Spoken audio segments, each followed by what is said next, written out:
Today we're going to be talking about how I'm choosing the camera that I'm going to use to shoot the Trombone Assassin. I'm not actually shooting the Trombone Assassin, he'll be shooting other people, but to film it, to digitally record it, to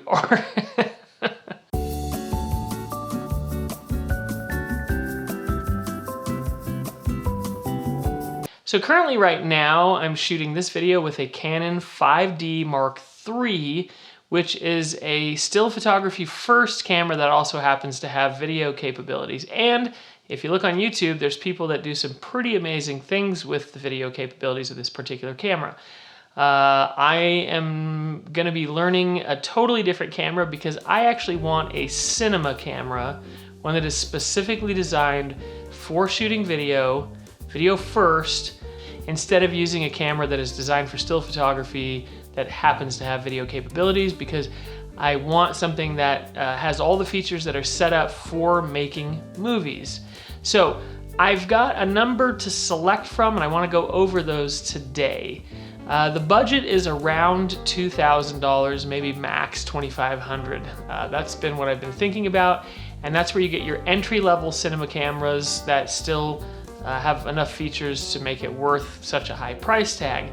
Cinema cameras get extremely expensive really quickly, so this is as cheap as it's gonna get. Now, is the Canon 5D Mark III going to get in my way of making a high quality looking movie trailer? No. What's going to get in my way? My skill set. Like I said, there's lots of people doing great things with every camera out there, but I do want to, just because I'm being snooty, I want to get a cinema camera. So here are the options we're looking at. Number one, the Blackmagic Design Pocket Cinema Camera 6K G2. It's right around $2,000, which fits within our budget, and Blackmagic Design is making great stuff and they're very popular, especially with low budget indie filmmakers. Number two, the Sony FX30. Sony has legendary autofocus and they make cameras that are used pretty commonly for vloggers and YouTubers. The FX30 is around $1,800 for the base model. Next up, we have the Cam E2C, which is by far the least expensive of the bunch, coming in at only $900. So if we're looking at really trying to scrape by in the smallest budget possible, that's probably our best bet. And finally, we have the Panasonic Lumix BS1H, which comes in at around $2,500, definitely on the high end of our budget. So after watching about 1 million YouTube videos and reading every review online I could find, I have decided to go with the Sony FX30. And here are the reasons. Number one, as I mentioned before, Sony has probably best of class autofocus. And because I'm going to be using this camera for video logging, although I probably won't be moving around a ton, but we'll see. But also making movies that may require me to follow subjects around, that autofocus is going to make a huge difference. Because when you're shooting with a camera that has only manual focus, or lenses that have only manual focus, you have to pull focus yourself. In Hollywood movies, they have a person that's their entire job. They just sit there with a knob and they make sure that everything is in focus, and it's really complicated. But when you're a run and gun solo shooter, it's pretty important that you be able to offload as many tasks as possible, and if the camera can do some focus work for me, that's a big deal. Not every cinema camera has what's called an articulating screen, but the FX30 does, and that is that we can flip the screen around and face the person if you're doing like a selfie kind of video, and that makes it really good for vlogging. When I'm actually shooting the Trombone Assassin, we're going to get a totally separate video monitor that's much larger and attach it to the camera or have it somewhere nearby. So that won't matter as much, but it'll be a lot easier with that articulating screen for shooting my own stuff. The FX30 has excellent low light performance, not as good as its older brother, the FX3, because that is a full frame camera, and the FX30 is a cropped sensor, an APS-C, but nevertheless, it does a good job. As near as I can tell, the FX30 has slightly better dynamic range than other cameras in this class category, so maybe one stop. Is that Does that play out in real life? I have no idea, but at least they advertise an additional stop of dynamic range. The more dynamic range you have, the less likely you are to ruin the shot later. And if I'm being completely honest, as I mentioned, the FX30 is the baby brother or sister of Sony's FX3, which is a prosumer camera that has actually been recently used to film a Hollywood movie called The Creator, which looks amazing. And that just makes me feel kind of excited and cool that I get to use a camera in that same family.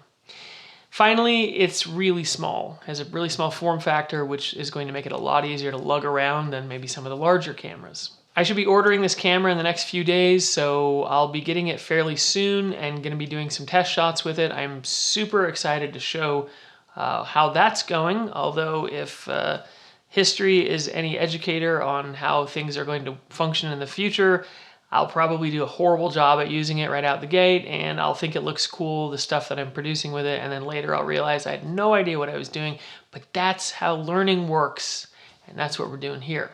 In the meantime, what am I learning in the background? Well, I've spent quite a bit of time on YouTube videos learning about sound production, so hopefully this video actually has better sound than at least one or two of the previous videos. I'm learning about input audio levels, I'm learning about compression and EQ, I'm learning about limiters and some things that I knew about when I was doing audio production for music that I was recording for a hobby some time ago, but didn't really think through how it would all work for video production. Another thing I've learned is never use the microphone's built-in high pass filter, which cuts a bunch of low frequencies that's supposed to reduce rumble and other sounds in the background, because some of the microphones, like the one I've been using, cuts too many of the low frequencies, and in my very first video it cut so many that it reduced a bunch of frequencies from my voice that you can never get back, and it just sounds bad. So you do that in post-production. So I've learned that lesson as well. And as I mentioned a second ago, I have gone ahead and decided to use DaVinci Resolve, which is a free video editing tool from Blackmagic Design that is amazing, and it's being used for films and TV shows, and it is seriously good. Historically, I've used Adobe Premiere, which I have loved, but I actually found that when I tried out DaVinci Resolve, it was much more intuitive for me, and I've just liked it more. So that's now the software we're gonna use, and I love that it's free, so anybody can download it and start using it without spending a dime, which is great. Next up for me, as far as becoming educated goes, as soon as I get the camera and start learning how to shoot some footage in the RAW format or the log format, I'm going to start working on learning color correction, color grading, and I'm terrified. That, for some reason, sounds like something I'm never going to understand or learn. It seems like an impossibly deep and difficult subject, but we're gonna try it out, so I'll look forward to showing some of my progress on learning that, and that is all coming up. So that's where we're at. Pretty short today, but we're moving forward. Talk to you soon.